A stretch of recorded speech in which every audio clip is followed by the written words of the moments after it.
treatment.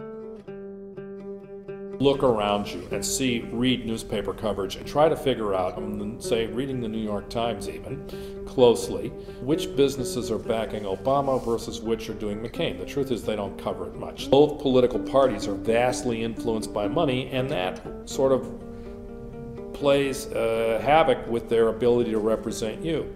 Well, the truth is that the press in the United States is almost entirely commercial. They won't print, for reasons of profit, stuff that makes them all look bad.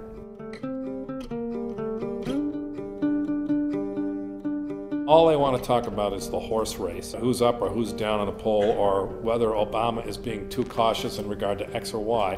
And nobody wants to tell you, please, can we have like an adult analysis of the money? I mean, couldn't you aggregate these? I mean, I've had guys from the New York Times say to me, well, we'd really love to do this. When I talk to them about it, they don't love to do it. In fact, they'd like it to just go away. So they've made it go away. They illustrate my theory, i.e., people just get paid to write blather and nonsense, and that's what they do. The classical theories of democracy way underestimate the costs facing ordinary voters as they actually try to control the state. You got to find out what it's doing, you got to sort through all the people telling you what your preferences are, and then you got to try to push it across in voting, and then you got to monitor what they actually do, if they live up in effect to their campaign promises, and if they don't, you then have to do something to force them back on the course. It's that last stage that's the hardest.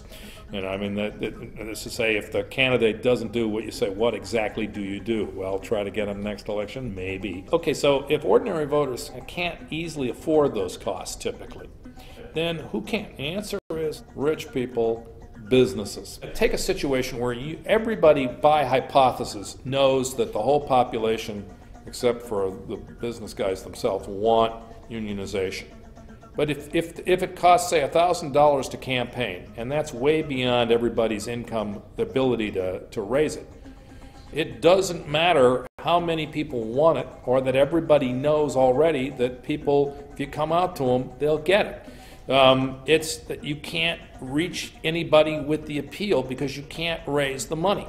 To this day, despite all the noise about small contributions, and particularly on the Obama campaign, which made a big pitch that they were small contribution driven, we now know they were not. They were encouraging their people to break their contributions into small bits, often $200, and contribute over and over.